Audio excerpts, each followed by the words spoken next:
அனைவருக்கும் வணக்கம். கன்னி ராசியில் பிறந்தவர்களுக்கு அடுத்து வரக்கூடிய காலகட்டத்தில் எப்படிப்பட்ட ஒரு பலன்கள் கிடைச்சிருக்கு அப்படிங்கிறத பற்றி தான் தெரிஞ்சுக்க போகிறோம். நீங்கள் கன்னி ராசியில் எந்த நட்சத்திரத்தில் பிறந்திருக்கீங்க, உங்களுக்கு எந்த கடவுள் பிடிக்கும் அப்படிங்கிறத மறக்காமல் கமெண்ட் பண்ணுங்கள். வாங்க வீடியோக்குள்ளே போகலாம். இந்த காலகட்டம் முழுவதுமே கன்னி ராசியில் பிறந்தவர்கள் முருகப்பெருமானை வழிபட்டு வருவதன் மூலம் பல நன்மைகள் ஏற்படும் அப்படின்னு சொல்லப்படுது.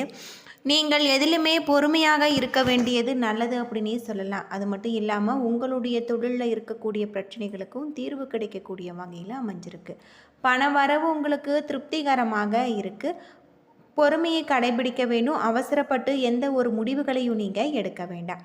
இந்த காலகட்டத்தில் நீங்கள் முருகப்பெருமானுக்கு வெற்றிலை தீபம் ஏற்றி வழிபட்டு வருவதன் மூலம் பல நன்மைகள் ஏற்படும் உங்களுக்கு அப்படின்னு சொல்லப்படுது.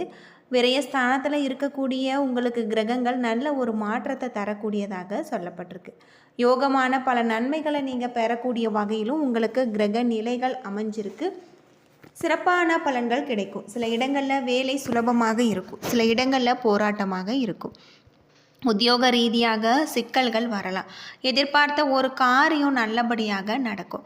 தொழில் லாபம் பெருகி கையிருப்பு அதிகரிக்கக்கூடிய வகையில் சொல்லப்பட்டிருக்கு. புதிய முயற்சிகளில் நீங்கள் திருப்திகரமாக ஈடுபடலாம். குடும்பத்தில் இருந்து வந்த குழப்பங்கள் குறையும். பிள்ளைகளால் உங்களுக்கு சந்தோஷம் உண்டாகலாம். அலுவலகத்தில் சக ஊழியர்களுடைய ஆதரவு கிடைச்சிருக்கு. பதவி மாற்றம், சம்பள அதிகரிப்பு கிடைக்க வாய்ப்பு உருவாகலாம். வியாபாரத்தில் லாபம் பெருகி பொருளாதார வரவு அதிகரிக்கும். தொழிலை மேம்படுத்த சரியான ஒரு நேரம் இது. குடும்பத்தில் இருந்த பிரச்சனைகள் நீங்கும். பிள்ளைகளால் சில நன்மைகள் வரலாம். பெரியோர்களுடைய ஆதரவு உங்களுக்கு கிடைச்சிருக்கு. குடும்பத்திற்காக பண வரவு அதிகரிப்பதில் நீங்கள் கவனமாக இருக்க வேண்டும். கலைத்துறையில் பிரபலங்களின் ஆதரவு கிடைத்து சந்தோஷம் அடையக்கூடிய வகையில் சொல்லப்பட்டிருக்கு. புதிய முதலீடுகளில் நீங்கள் வெற்றிகரமாக இருங்கலாம். சந்திரனுடைய இடப்பெயர்ச்சி நன்மை தீமை கலந்த ஒரு பலன்களை உங்களுக்கு கொண்டு வரும். குரு 10ல் இருப்பதால் அரசு ஊழியர்கள் ஊதிய உயர்வு, வேலை உயர்வு, சலுகைகள் கிடைக்க பெறலாம். வரவு செலவு கணக்குகளில் நீங்கள் கவனமாக இருக்க வேண்டும். புதிய நண்பர்களை நீங்கள் எச்சரிக்கையாக கையாள வேண்டியது நல்லது. இந்த காலகட்டத்தில் தொழில், வியாபாரம், குடும்பம் ஆகியவற்றின் மேன்மைக்காக நீங்கள் பாடுபட வேண்டும்.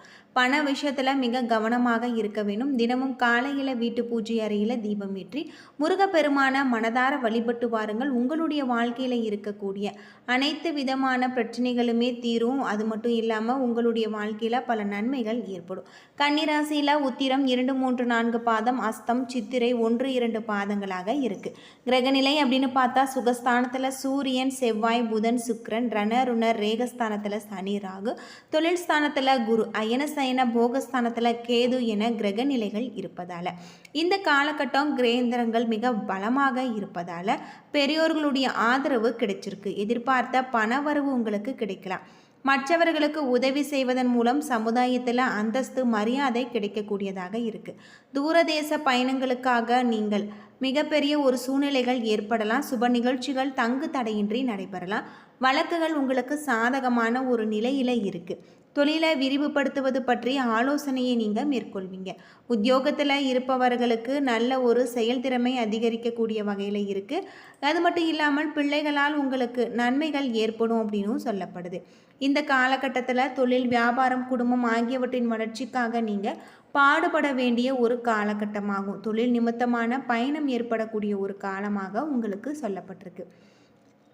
அது மட்டும் இல்லாமல் பெண்கள் தங்களுடைய செயல்களுக்கு மற்றவர்களுடைய ஆதரவை தேடுவாங்க. தொழிலில் நல்ல மேன்மையான ஒரு நிலையில் நீங்கள் கொண்டு வருவீங்க. கணவன் மனைவி சந்தேகத்தால் சங்கடங்கள், பிரச்சனைகள், மனக்கசப்புகள் வருவதற்கான வாய்ப்பு உள்ளது. கணவன் மனைவி உங்களை குறித்து தவறான தகவல்களை நம்பாமல் இருப்பதும் நல்லது. வியாபாரத்தில் கூட்டு தொழில் செய்யாமல் இருப்பது நல்லது. தனித்த தொழில் செய்வது உங்களுக்கு லாபத்தை அள்ளி கொடுக்கும். வெளிநாடு செல்லக்கூடிய யோகம் ஏற்படலாம். வியாபாரம் கடந்த ஆண்டை விட இந்த ஆண்டு அற்புதமாக இருக்குது. உத்தியோகத்தில் தள்ளிப்போன பதவி உயர்வு, சம்பள உயர்வு ஏப்ரல் மாதத்தில் கிடைக்கக்கூடிய யோகம் ஏற்படும். குழந்தைகளுடைய திருமணம் உங்களுக்கு சிறப்பாக முடிஞ்சிருக்கு. சொத்துக்கள் வாங்கக்கூடிய யோகம் உண்டாகும். விநாயக பெருமான வழிபாடு செய்வது உங்களுக்கு யோகத்தை தரக்கூடியதாகும். இந்த காலகட்டம் உங்களுக்கு அமைஞ்சிருக்கு அப்படின்னே சொல்லலாம். நல்ல பலன்கள் அள்ளித்தரக்கூடிய ஒரு ஆண்டாக இந்த ஆண்டு உங்களுக்கு அமைஞ்சிருக்கு அப்படின்னு சொல்லப்படுது. தொழிலில் இருக்கக்கூடிய அனைத்து விதமான பிரச்சனைகளுக்குமே தீர்வு கிடைக்கக்கூடியதாகவும் தொழில் நிமித்தமான பயணம் ஏற்படக்கூடிய வகையில் இதில் உங்களுக்கு நல்ல பல வாய்ப்புகள் கிடைச்சிருக்கு அப்படின்னே சொல்லலாம். பொதுவாக கன்னி ராசியில் பிறந்தவர்களுக்கு இந்த வரக்கூடிய 2026 அற்புதமான நல்ல ஒரு மாற்றத்தை தரும் அப்படின்னும் சொல்லப்படுது.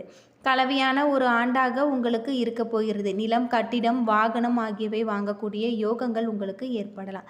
சராசரியாக இருக்குது. கல்வியின் பார்வையில் 2026ஆம் ஆண்டு சிறப்பாக இருக்குது. இந்த ஆண்டு காதல் வாழ்க்கைக்கு மிகவும் உங்களுக்கு நல்ல ஒரு மாற்றத்தை தரும் அப்படின்னும் சொல்லப்படுது. காதல் கிரகத்தில் இருக்கக்கூடிய பிரச்சனைகளுக்கான தீர்வு உங்களுக்கு கிடைச்சிருக்கு அப்படின்னே சொல்லலாம். அது மட்டும் இல்லாமல் உங்களுடைய தொழிலில் நல்ல ஒரு மேன்மையை நீங்கள் கொண்டு வரக்கூடிய வகையில் கிரக நிலைகளும் உங்களுக்கு இருக்குது அப்படின்னும் சொல்லப்பட்டிருக்கு.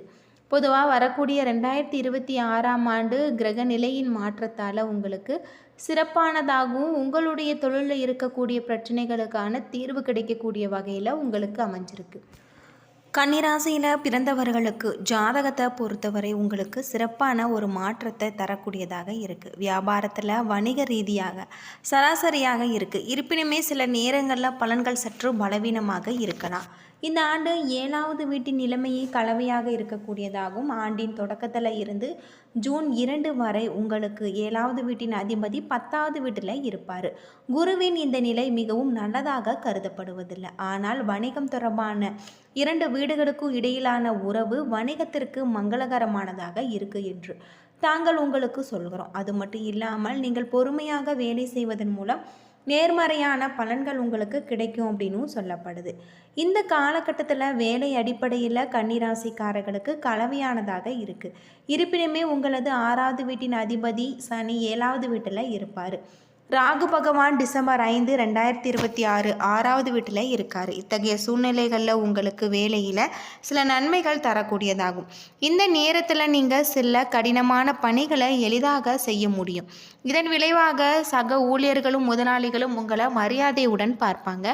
ஆனால் இந்த மரியாதை மற்றும் வெற்றி உங்களுக்கு ராகு உங்களுக்கு வழங்குவதாக சொல்லப்படுது. எனவே பணியிடத்தில் நல்ல ஒரு பின்பத்தை பராமரிக்க முயற்சி செய்ய வேண்டும். குரு பகவான் உங்களுக்கு ஆண்டின் தொடக்கத்தில் இருந்து ஜூன் 2 வரை 10வது வீட்டில் இருப்பார். இத்தகைய சூழ்நிலைகளில் மூத்த அதிகாரிகள் உங்களை பணியிடத்தில் சோதிக்கலாம். எனவே நீங்கள் முன்கூட்டியே தயாராக இருக்க வேண்டும்.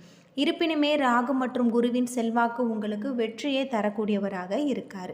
நிதி நிலைமையை பொறுத்தவரை உங்களுக்கு மிகவும் சாதகமானதாக இருக்குது. இந்த ஆண்டு தொழில் வாழ்க்கை சராசரியாகவோ அல்லது சராசரியை விட சிறப்பாகவோ இருக்குது. 2026 சுக்கிர பயிற்சி பெரும்பாலான நேரங்களில் உங்களுக்கு சாதகமாக இருக்கும். அதே நேரத்தில் குருவின் நிலை உங்களுக்கு சாதகமாக இருக்குது. ஆண்டின் தொடக்கத்தில் இருந்து ஜூன் 2 வரை 5வது பார்வையுடன் செல்வ வீட்டை பார்ப்பார். இத்தகைய சூழ்நிலைகளில் இந்த பார்வை செல்வத்தை அதிகரிப்பதால் உங்களுக்கு உதவியாக இருக்குது. அதே நேரத்தில் ஜூன் 2 முதல் அக்டோபர் 31 வரை செல்வத்தின் காரணியான குரு லாப வீட்டில் உயர்நிலையை அமரக்கூடியவராக இருக்கார். இதன் விளைவாக உங்களுக்கு நல்ல சிறப்பு நன்மைகள் ஏற்படும். காதல் வாழ்க்கையை பொறுத்தவரை சராசரியாக இருக்குது. நீங்கள் ஒரு உறவை வரம்பு பராமரித்து தேவையான பிடித்தமானதை தவிர்த்தால் இந்த நேரம் இன்னும் சிறப்பாக இருக்கும். அது மட்டும் இல்லாமல் பஞ்சமேஷம் 3வது வீட்டில் பயிற்சிக்கும் போது பழைய துணையாருடன் உங்களுடைய உறவு முறிந்து போவதை குறிக்கிறது. புதிய நபர் உங்களுடைய கதவை தட்டி கூடக்கூடியதாகும். காதல் வாழ்க்கையில் ஆட்சி சனி பகவான் கையில் இருக்கக்கூடியதாக சொல்லப்பட்டிருக்கு. திருமண வாழ்க்கையை பொறுத்தவரை நன்றாக இருக்குது. ஆனால் இந்த வருடத்தில் சில மாதங்கள் மட்டுமே உங்களுக்கு பயனுள்ளதாக இருக்கும். திருமண வீட்டின் அதிபதியான சுக்கிரன் ஜூன் 2, 2026 அக்டோபர் 31, 2026 லாப வீட்டில் இருப்பார். இத்தகைய சூழ்நிலைகளில் திருமணம் தொடர்பான விஷயங்களை நீங்கள் முன்னெடுத்து செல்வதில் உங்களுக்கு உதவக்கூடிய வகையில் இருக்குது. இந்த நேரத்தில் குரு 7வது பார்வையில் இருந்து 5வது வீட்டை பார்க்குறாரு. நிச்சயதார்த்தம் செய்வதற்கு வாய்ப்பு இருக்கலாம். குருவின் ராசியான உங்களுக்கு நல்ல ஒரு மாற்றம் ஏற்படக்கூடிய வகையில் அமைஞ்சிருக்கு அப்படின்னே சொல்லலாம். அது மட்டும் இல்லாமல் உங்களுக்கு சனி பகவான் நல்ல ஒரு மாற்றத்தை தரக்கூடிய வகையில் இந்த காலகட்டத்தில் சொல்லப்பட்டிருக்கு.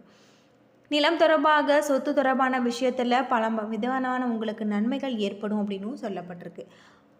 செல்வ செழிப்பு ஏற்படக்கூடிய வகையில் இருக்குது. 2026ஆம் ஆண்டு வாகனம் வாங்குவதற்கான ஒப்பீடுகளில் சிறப்பாக இருக்கும். பழைய வாகனம் வாங்க திட்டமிடுவோருக்கு இந்த காலகட்டம் அனைவரின் வாழ்க்கையில் உங்களுக்கு விருப்பங்கள் நிறைவேறக்கூடிய வகையில் அமைஞ்சிருக்கு. அது மட்டும் இல்லாமல் நீங்கள் ஒரு புதிய வாகனம் வாங்க விரும்பினால் நீங்கள் இன்னும் கொஞ்சம் முயற்சி செய்ய வேண்டியிருக்கும். அப்பொழுது உங்களுக்கு வெற்றி கிடைக்கும் அப்படின்னே சொல்லலாம். என்ன நண்பர்களே, இந்த வீடியோ உங்களுக்கு பயனுள்ள ஒரு தகவலை தந்திருக்கும்னு நினைக்கிறேன். வீடியோ பிடிச்சிருந்தா லைக் பண்ணுங்கள், ஷேர் பண்ணுங்கள், கமெண்ட் பண்ணுங்கள். இது போல் தகவலை தெரிஞ்சுக்க நம்ம சேனலை மறக்காமல் சப்ஸ்கிரைப் பண்ணிவிடுங்க.